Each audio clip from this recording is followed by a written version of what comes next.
Hello friends, आज हम transfer of property act के सेक्शन 96 और 100 के बारे में बात करेंगे। तो सबसे पहले हम समझते हैं कि सेक्शन 96 देखिए क्या कहता है। हक विलेखों के निक्षेप द्वारा बंधक। अब देखिए धारा 96 और धारा 58 के संयुक्त परिवर्तन से सामयिक बंधक एक ऐसा बंधक है जहां बंधककर्ता बंधक धन की अदायगी का व्यक्तित्व दायित्व लेता है। मतलब जिस व्यक्ति ने अपनी संपत्ति किसी दूसरे के पास रखी है कुछ पैसे के एवज में, उस पैसे के चुकाने का व्यक्तित्व दायित्व वह लेता है। जब बंधक का सृजन हक विलेखों के निक्षेप द्वारा होता है, विलेख द्वारा हस्ताक्षर होता है, तो बंधक करता बंधक उस स्थिति में अदा करने के व्यक्तित्व दायित्व लेता है यदि बंधक प्रतिभूति से बंधक ऋण के भुगतान अपर्याप्त हो। पैसा उसी शर्त पे दिया जाता है कि एक विलेख होता है कि हाँ इस संपत्ति के एवज में आपको इतना पैसा दिया जा रहा है, तो हक विलेख के विक्षेप द्वारा बंधक है। ये धारा 96।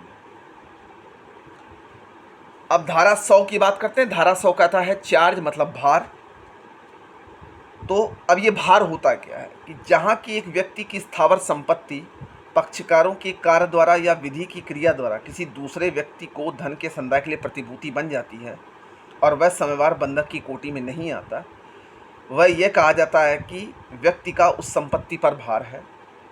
और एतस्मिन अंतस सब उपबंध जो सादा बंधक को लागू होते हैं, ऐसे भार को यथावस्थित लागू होगा। कहने का मतलब है कि अब चार्ज क्या हुआ। चार्ज कहने का मतलब हो गया कि मेरी संपत्ति, हमने किसी व्यक्ति के पास जाकर कुछ पैसे उधार लिए, ठीक है, तो उसने सिक्योरिटी के तौर पर हमसे कुछ कागजात रखवाए,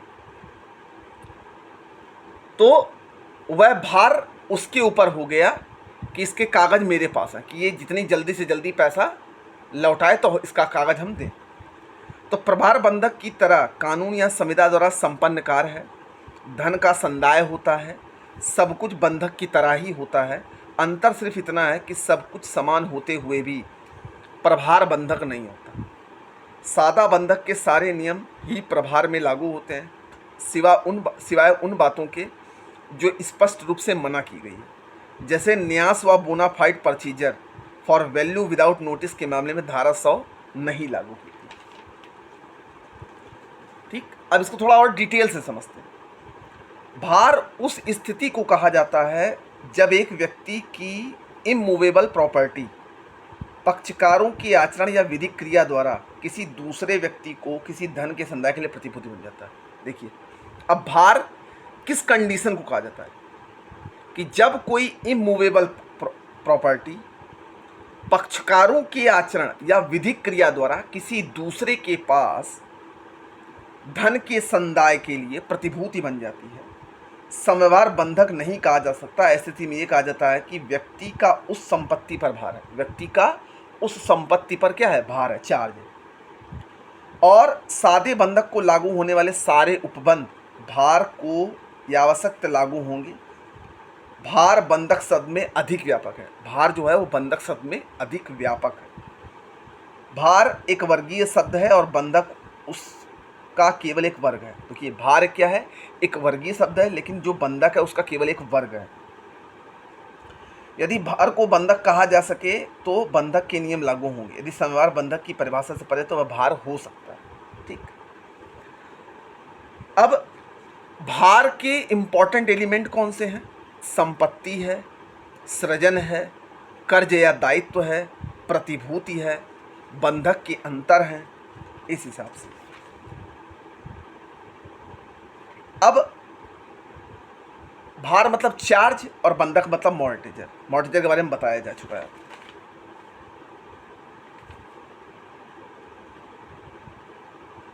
देखिए अब इसको अगर एग्जांपल से समझे